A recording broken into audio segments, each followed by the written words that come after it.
Welcome to the NAHA webinar, brought to you by the National Association for Holistic Aromatherapy. To learn more about NAHA, please visit www.naha.org. Tonight's presentation topic is Essential Oil Misconceptions. This presentation is being presented by Mindy Green. Mindy is an herbalist, esthetician, and registered aromatherapist. She has written extensively on medical botany and natural lifestyles.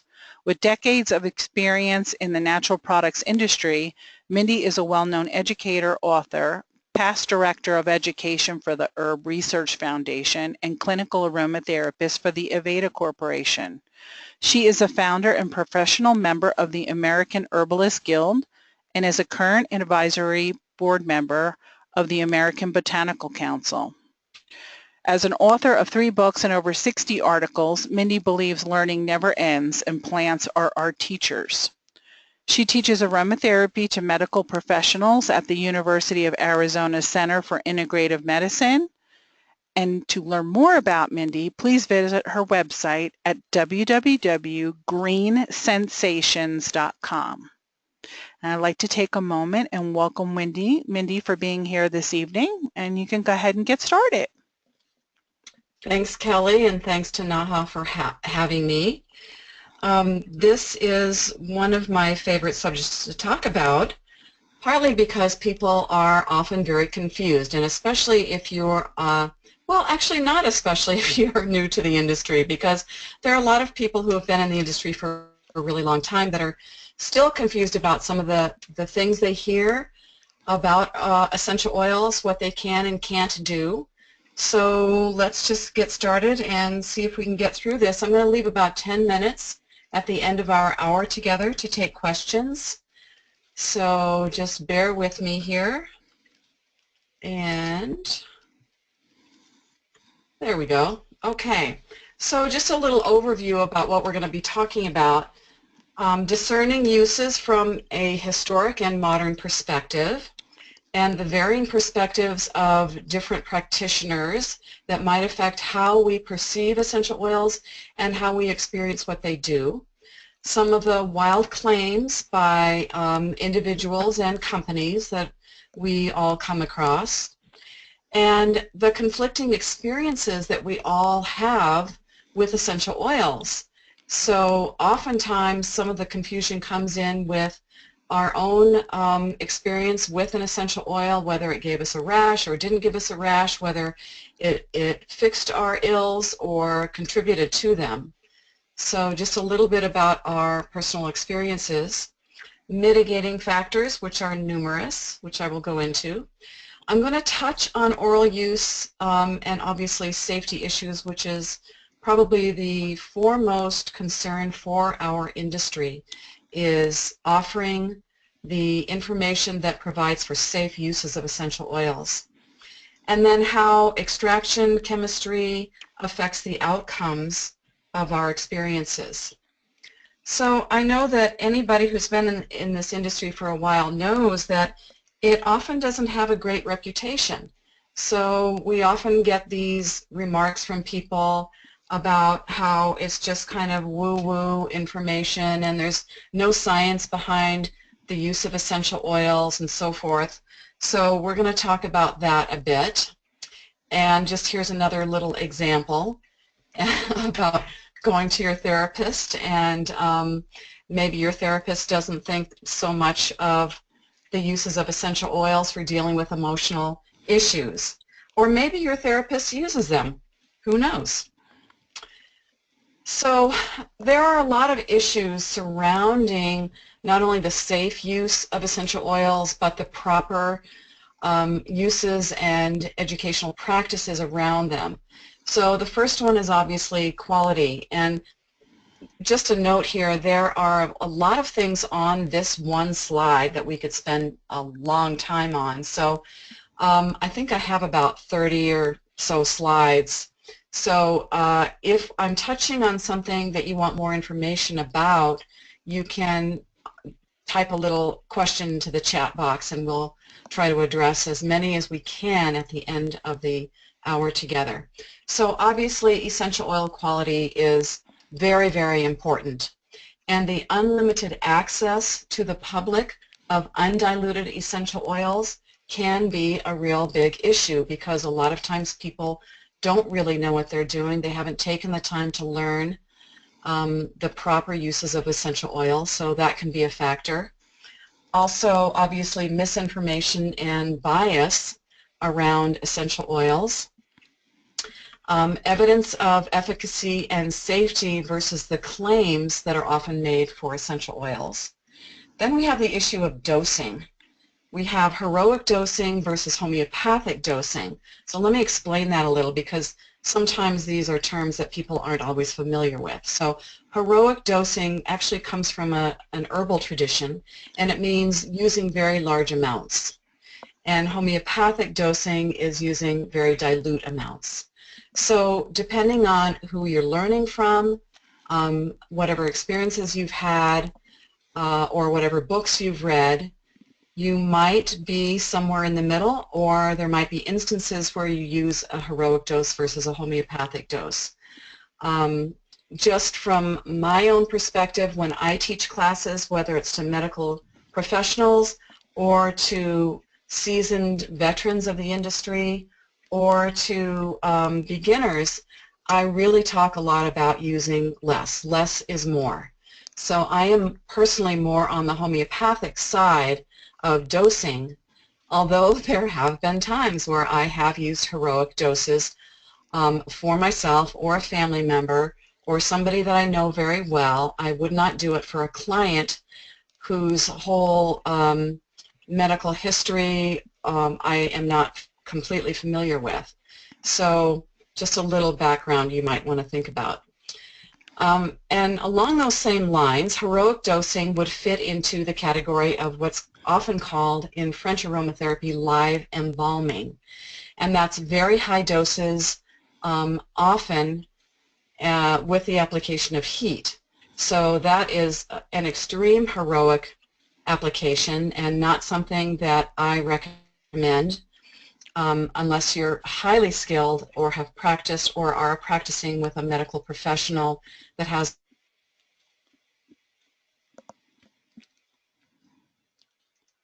And then we have the neat spinal therapy that is often promoted by certain multi-level marketing companies. And I have to tell you that I have had many of my students and friends say they absolutely love this. I've had other people say that it blistered their skin.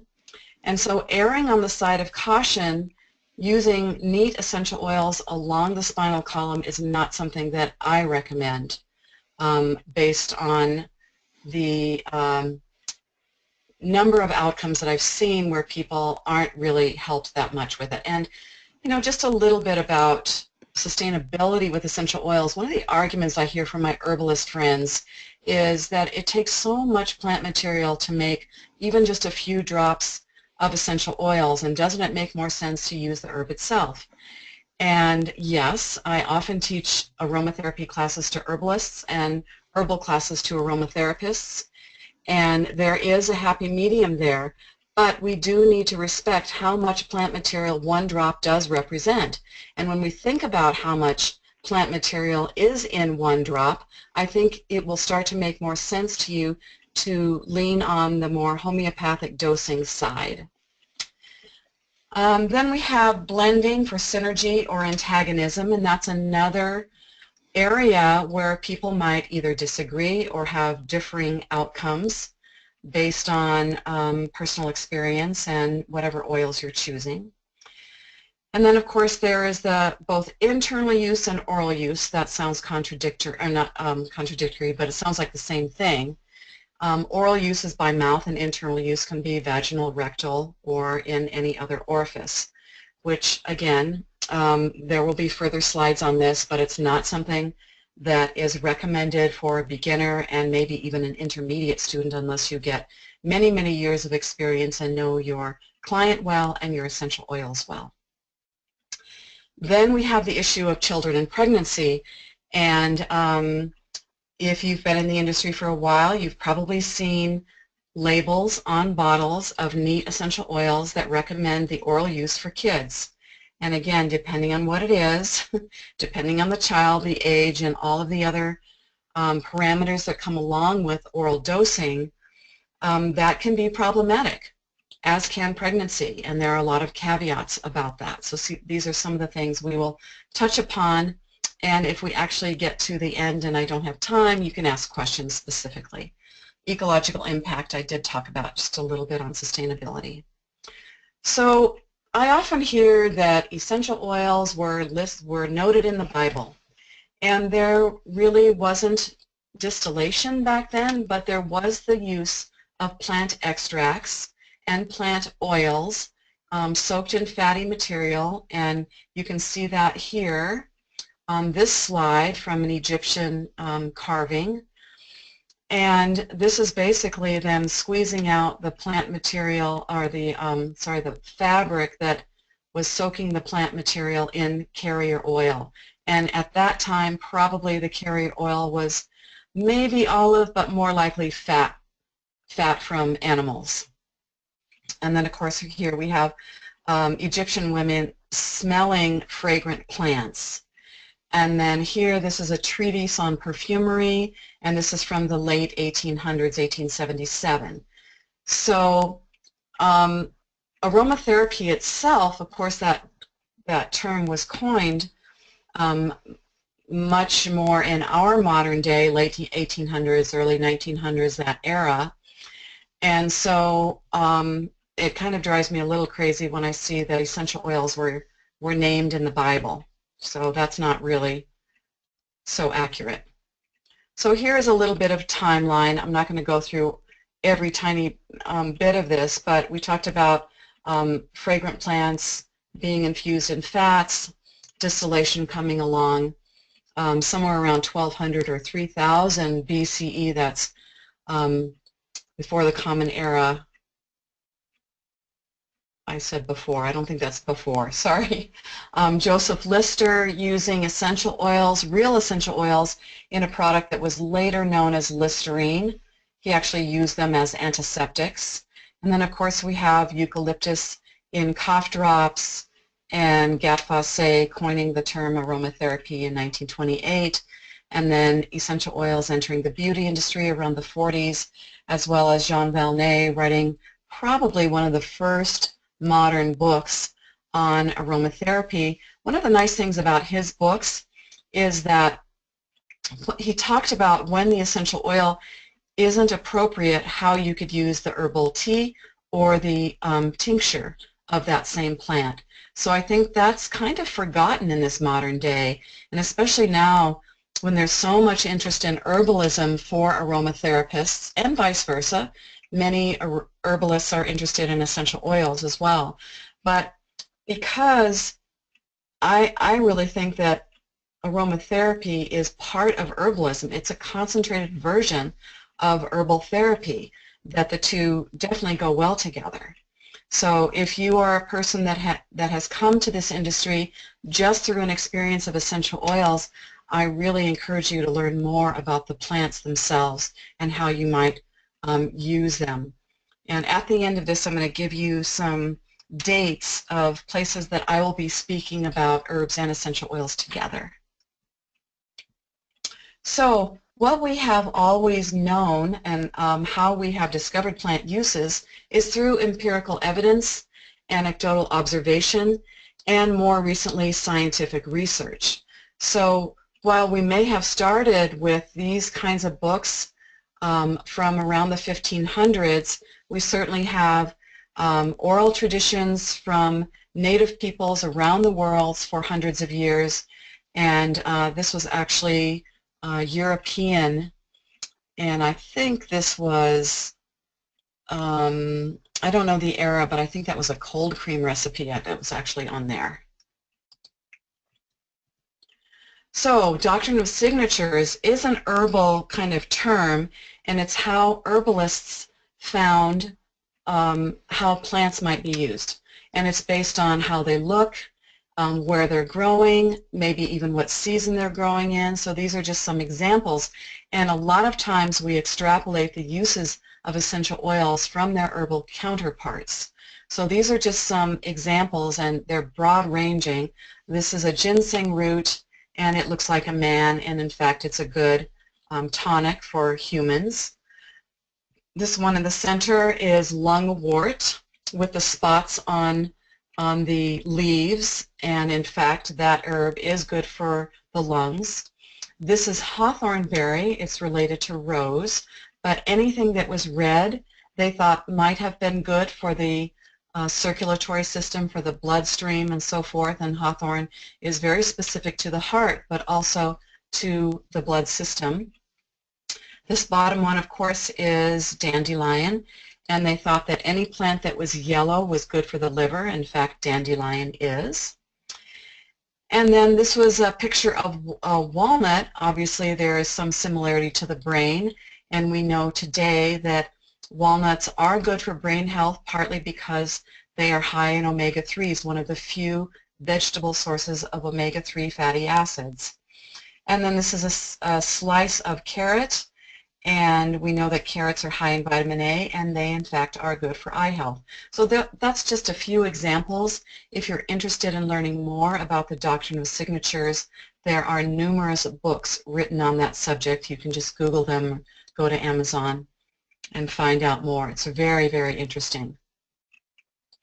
So along those same lines, how we discovered the uses of plants goes back to things like alchemy and astrology, and you know, the doctrine of signatures and so forth.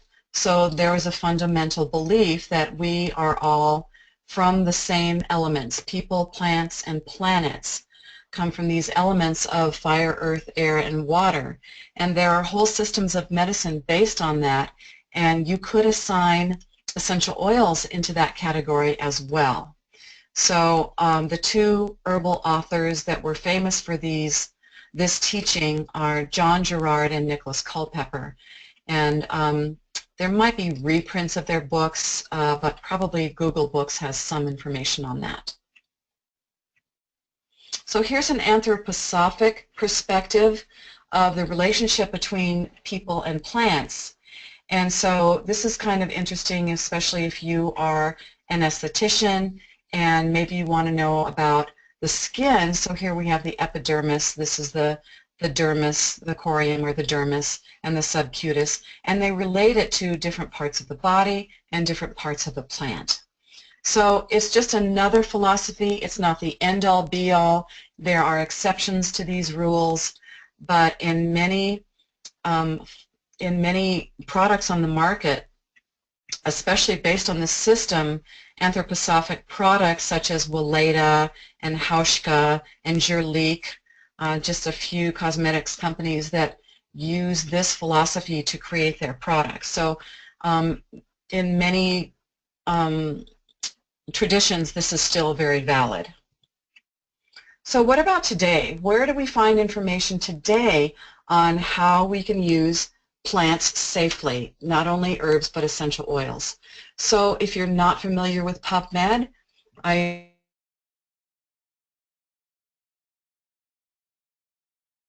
website where you can access numerous abstracts on plants and essential oils. You can subscribe to botanical journals. There are a number out there. There are several essential oil journals, as you probably know, but I also wanted to draw your attention to a magazine called Herbalgram. If you've been in any of my classes, you've probably heard me expound upon their fabulous information that they provide to their subscribers. And Herbalgram magazine is published by a nonprofit organization called the American Botanical Council.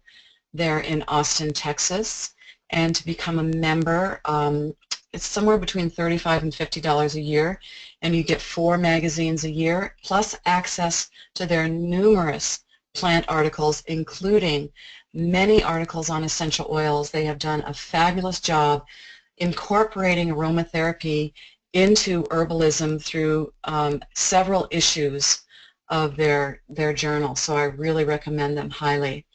There is also secondary research where you are obviously reading research such as what's available on PubMed. Some of you may be involved in primary research. If there are nurses on the line, perhaps you might be doing that in your medical facilities. And obviously conferences and classes. So here we get into something a little more tricky because you might attend a conference or maybe even something online from somebody who is marketing a product, and maybe they don't know as much as they should know. And so I would really suggest that you turn to organizations such as NAHA to look for reputable teachers and classes in your area. So kind of staying with that same theme of historic uses, oftentimes we extrapolate what a plant is used for today based on the folklore of yesteryear, if you will. So we know that chamomile is a great anti-inflammatory. The herb is, the essential oil is as well. We know that ginger is, the herb is, and the essential oil is as well. And on down this list for lavender, peppermint, rosemary, turmeric, sage, and St. John's wort. So a lot of times if you are looking for research, as I often have had to do in the many jobs I've had in this industry, you'd be surprised to know that chamomile, there's very little information on chamomile essential oil.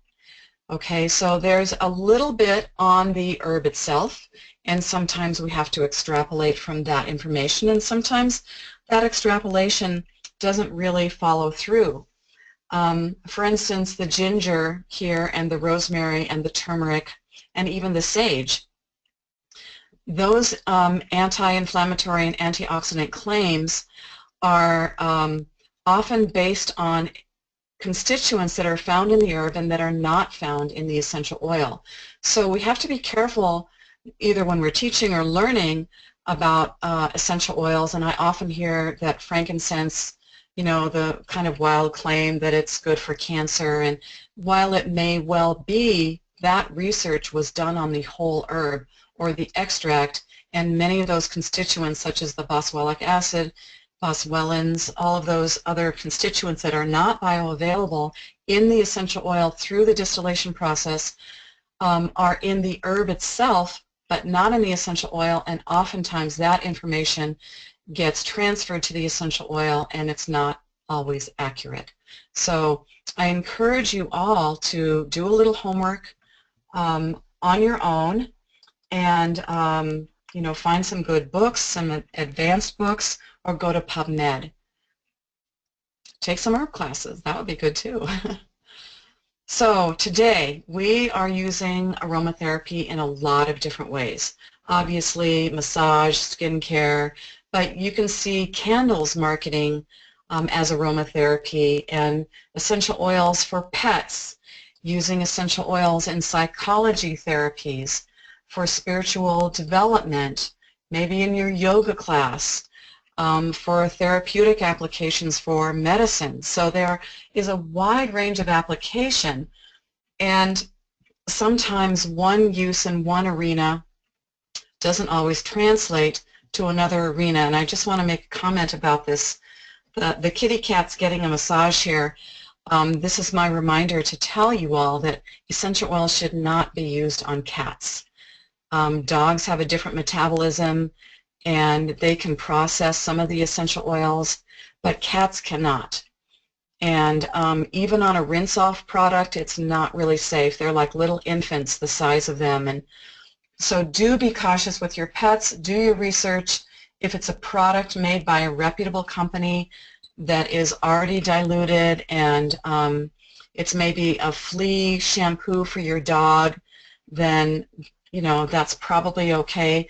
But I always recommend, if you have questions about a product, there should be a website or a phone number on there to call. I'm a big believer in contacting the company and asking your questions and maybe some of your concerns, and that company should be able to answer your questions. And I always say if they really don't know their product, I move along to another product and another company who's well versed in the products that they're selling.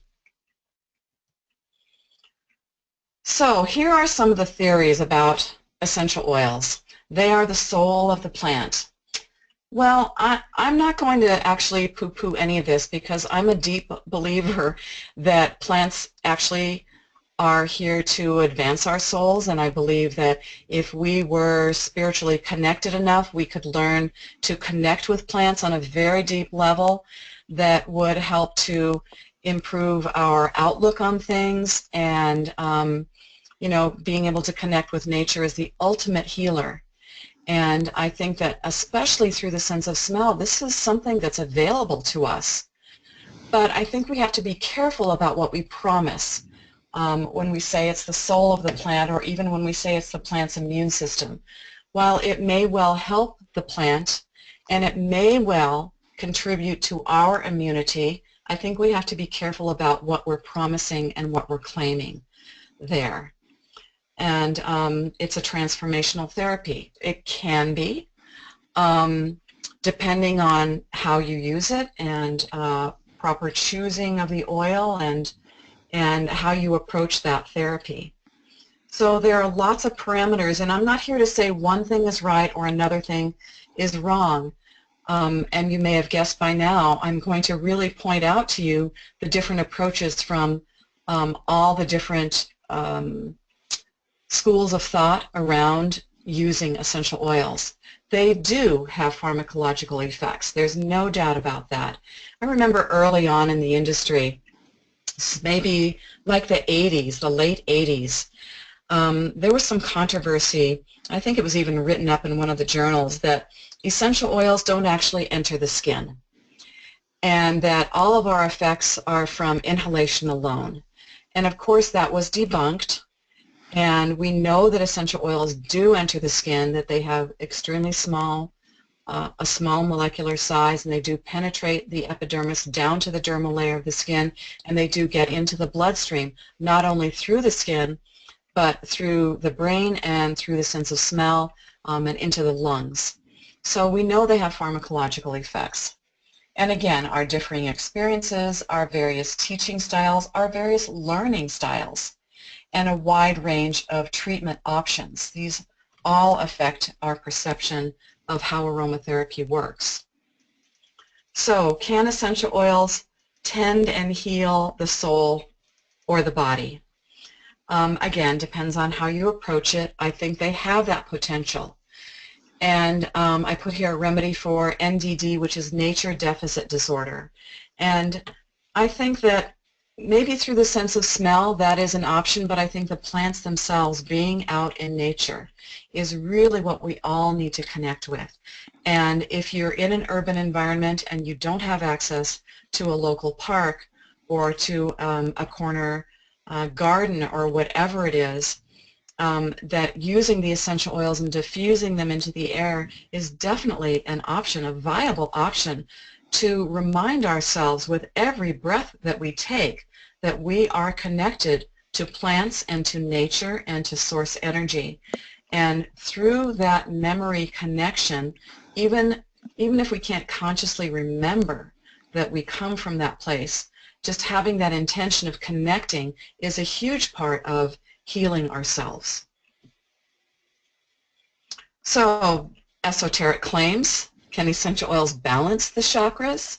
Well, maybe you've heard me give a class on this because I have.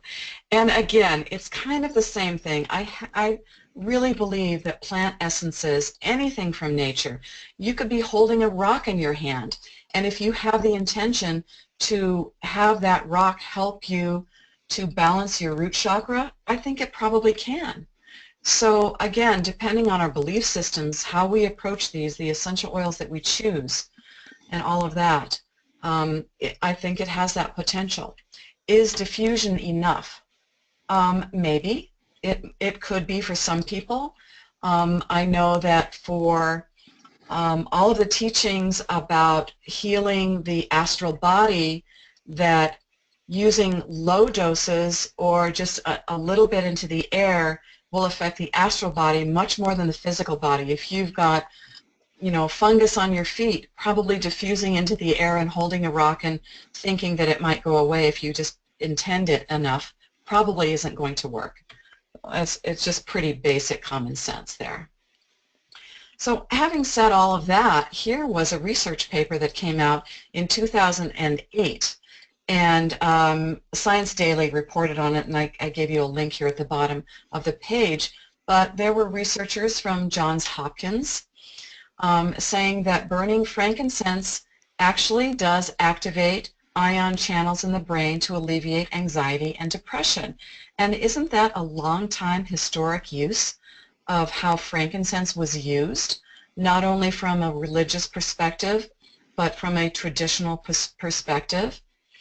And there is an ingredient in the resin called incensyl acetate that lowers anxiety, and the study that they did in mice shows that it had antidepressive behaviors in the mice, and that as an incense it elicits psychoactivity by activating channels in the brain.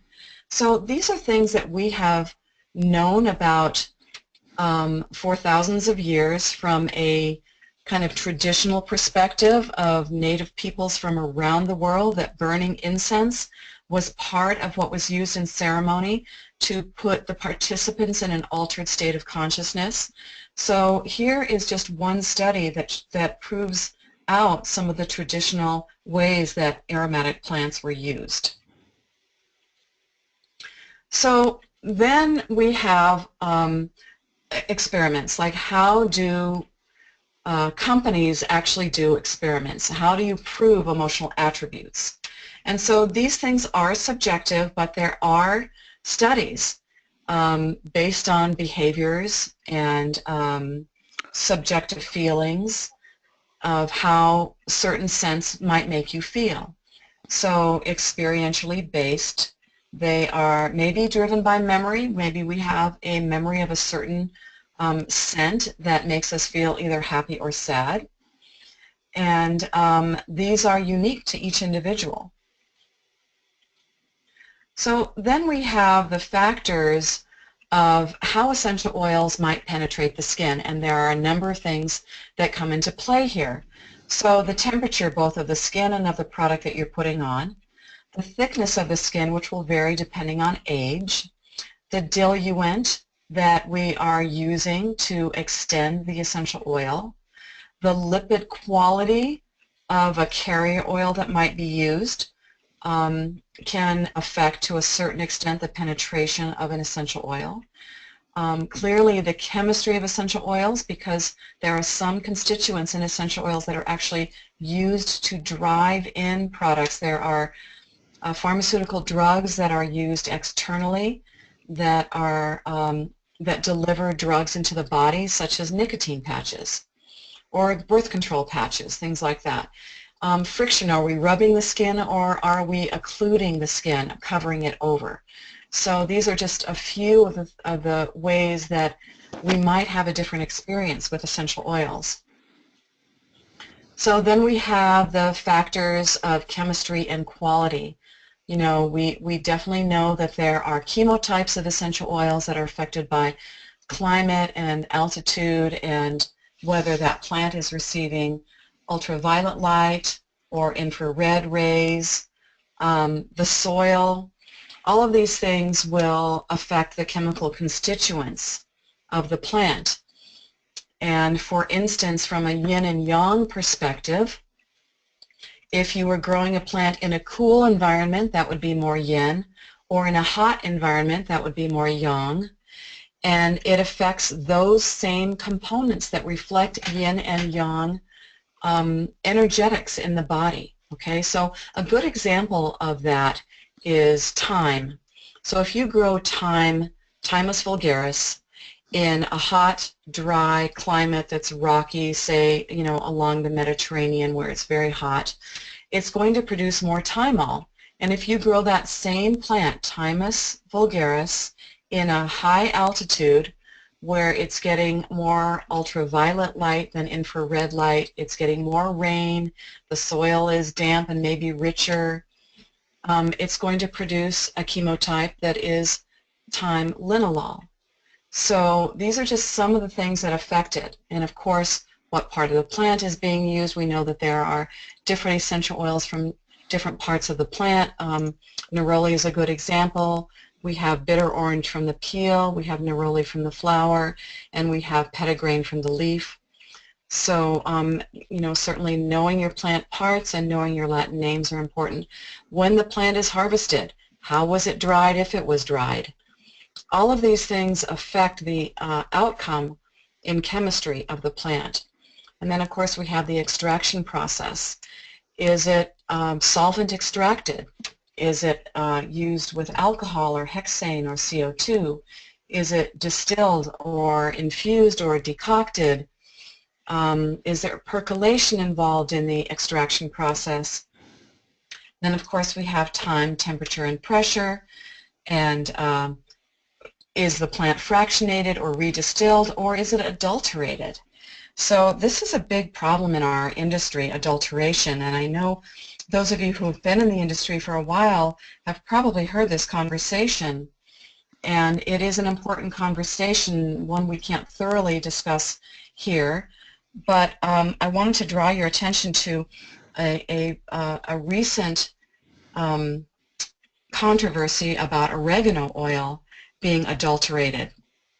So if you buy oregano oil and it says that it's standardized to 80 or say 83% carvacrol, it's probably adulterated. If you're a wholesaler and you've been buying your essential oils from big fragrance houses and you see on the list that there's lavender 4042 or lavender 5055 or so on, then that essential oil has been standardized to the two components, linalool and linalool acetate. So anyway, I encourage you to learn more about what adulteration might be happening. Part of how we know these things, perhaps your supplier is offering you information. Perhaps I really rely a lot on industry magazines such as Herbalgram to provide that kind of information, because they have their finger on the pulse of the herbal industry. So it's a complicated thing, and I know it's confusing to a lot of people, but maybe that's a subject for another time. Here's just a small graph that shows the difference between what compounds are extracted by different extraction processes, whether it's distillation, where you only get the essential oils. You can see down here, I'm sorry, this part is, it's in French, but this is essential oils. If you have an extraction with, let's say, hexane, that's probably what this is an absolute, then you get the full spectrum of all of these constituents at the bottom. We're going to skip headspace analysis because that doesn't really apply. That's something that a company might use if they're trying to recreate a fragrance, to capture those constituents and then recreate it. And then here, of course, is a CO2 extraction, and you can see that it's quite similar to the absolute extraction. So all of those things affect the chemistry of the essential oil and the outcome and how a company might present its uses. Excuse me, I'm going to grab a drink of water here.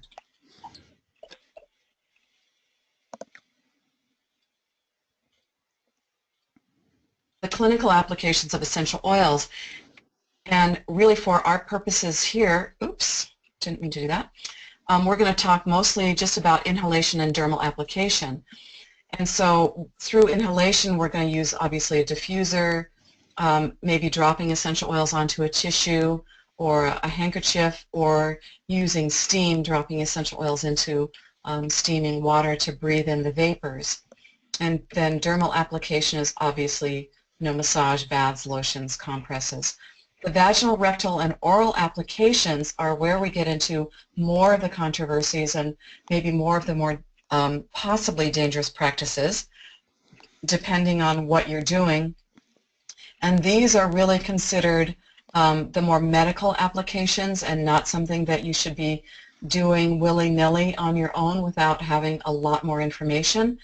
Although you can buy vaginal boluses. I gave you a picture right here. And I work at an integrative pharmacy, and we do sell vaginal boluses for the public to come in and buy, but they're packaged and they have directions on them. So, just make sure you know what you're buying, whether it's a suppository. By the way, the only difference between a suppository and a bolus is that a suppository is meant for rectal application and a bolus is meant for vaginal application, if those terms confuse you. And then as far as oral applications, again, this is getting into an area that our industry is treading into from many companies suggesting oral use.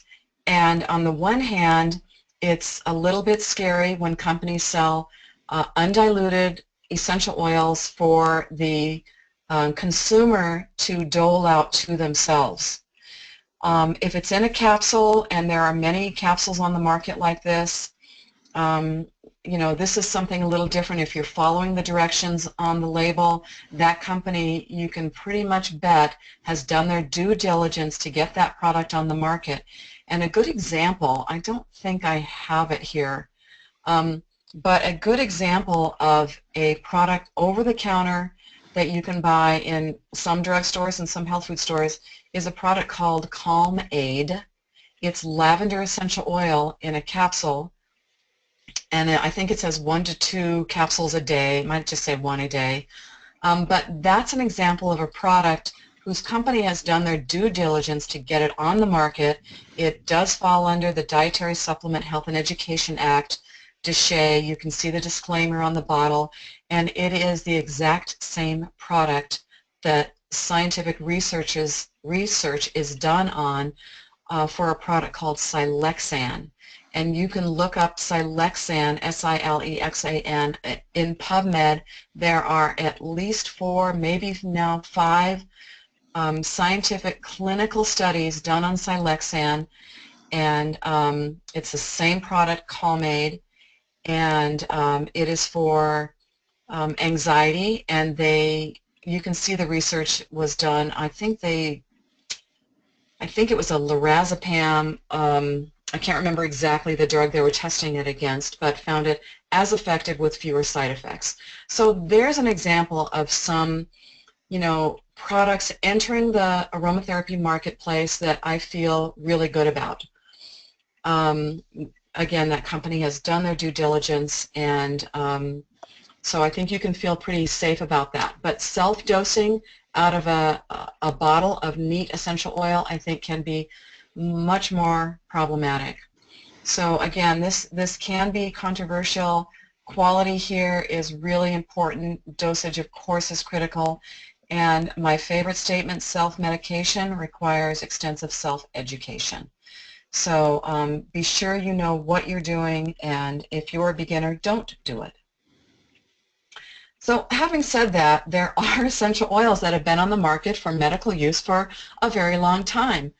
And I just put this picture up of the very first United States pharmacopoeia, published in 1820 in America. And of course, it's full of plants, not essential oils. But I know a lot of herbalists today really studied a lot of the old U.S. pharmacopoeias. The heyday for herbal pharmacopoeias was around the turn of the century, the late 1800s and into the early 1900s. So if you are so inclined, that can be a really interesting study. But this is an example of an essential oil in capsules, and it says here, you can see 10 to 12 capsules daily. This was a bottle that I bought from an antique store, and the capsules were really tiny, little tiny, not quite homeopathic, but small. And you can see here, free sample for the medical professional, and I'm guessing this is somewhere around the turn of the century, again, late 1800s, early 1900s. And this is sandalwood, and the indications on here are really interesting because this was the traditional use of sandalwood: gonorrhea, cystitis, and vesical catarrh, which is basically bladder problems. So if you read the old herbals and the old traditional uses of sandalwood oil, that's the indication. So having said that, these are drug store labels for essential oils with really surprisingly high doses. If you look here, and I want to thank ACHS for allowing me to use this slide that is theirs. Adult dose, 1 to 8 drops on sugar 3 times a day. That's a lot. That is really not very safe. Maybe 1 drop 3 times a day, but again, not on sugar. That wouldn't be great. As you probably know, all of the capsules of essential oils that are sold on the market are done so in a carrier oil. They are diluted in a carrier oil. So if you're putting them on honey, or if you're putting them, I mean, flavoring for food use is different. So in honey, that's fine. But if you're actually taking a dose, then carrier oil is really the only way to go. Do not put it in water. As you know, they're not miscible in water, and they can really, depending on what you're taking, burn your esophagus, your stomach lining, so forth. So carrier oil is the best way to do it. But this goes on, 8 drops on sugar here. This one at least says 3 drops, 1 to 2 drops of peppermint here. And here is actually a warning on clove. Getting it on skin or mucous membranes may irritate. And here's one on cinnamon, 1.5 drops. Well, I don't know how they would do a half drop, but anyway, you get the idea here. So here are a few misleading statements about essential oils from various companies. Obviously, I didn't put the companies down, but many essential oils are listed on the GRAS list by the FDA for oral consumption. That's misleading because the GRAS list, generally recognized as safe, is really more meant for the food and flavor industry. So you can find thuja oil, or you can find wormwood oil on the GRAS list, but it's thujone free. So this is, without going into detail, this is a misleading statement. Here's another one. When diffusing and inhaling does not do the trick, switching to consuming may be the next best thing. Not at all. That is not a substitute for diffusing and inhaling. And I also noticed they didn't even spell diffusing right, and I intentionally misspelled it on here because this was what was in quotes from their website. So that's not really the best thing to switch to. Here's one. There are 188 references to oils in the Bible, maybe to carrier oils or maybe to infused oils, but not essential oils. Essential oils will travel through the body and affect every cell, including the hair. So no, that's not true. And so I encourage you, Robert Tisserand has a great blog debunking a lot of the ridiculous things that float around out there on the aromatherapy ethers, if you will. So if you're not familiar with Robert Tisserand's blog, just Google him and you'll find lots of great information there. So just a little bit about my essential oils are better than your essential oils. I will let you extrapolate here the bean and the asparagus being both aromatic. I'll let you figure that one out. So really, there are very few sources of essential oils in the world. And having owned my own company and worked for a very large company and consulted for several other companies, I can tell you that many companies are sourcing their essential oils from the very same place. Now, it's not always true. There are small boutique distillers out there providing very small companies with their unique product, and I applaud that. I think we need more of that. But do be cautious of falling into the trap of thinking that this one company, whatever it is the only one that has good essential oils. And it's just not true. There are many companies out there these days that have good quality essential oils and many that don't. So due diligence, call the company, learn about their practices, and not just their essential oils, but you know, I'm a big believer in what's their sustainability practice? Do they give back? Do they care about fair trade? These are all things that are important in our day and age.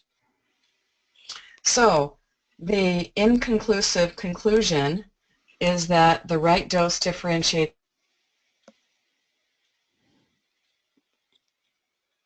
So pretty much everything is dosage, and I just realized how far over I went.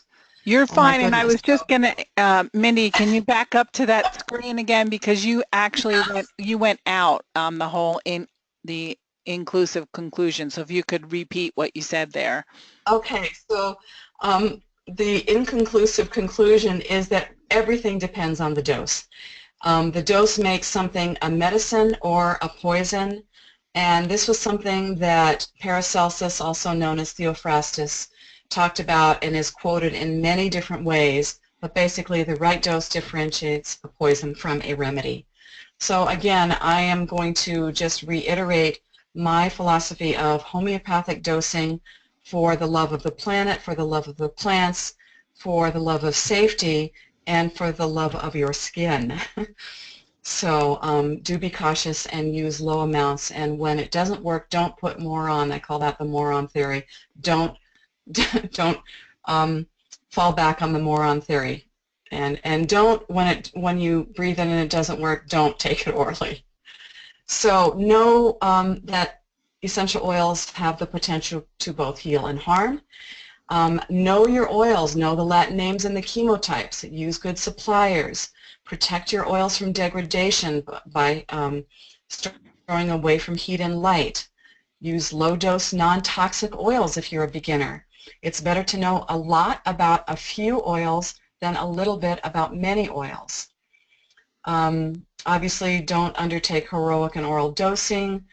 Know that allergens are often idiosyncratic. They can change. Sensitization is a real problem in our industry. For those of us who've been using essential oils for a long time, I have friends that have, had businesses or use them daily thinking this is great, that they have now begun to develop sensitization.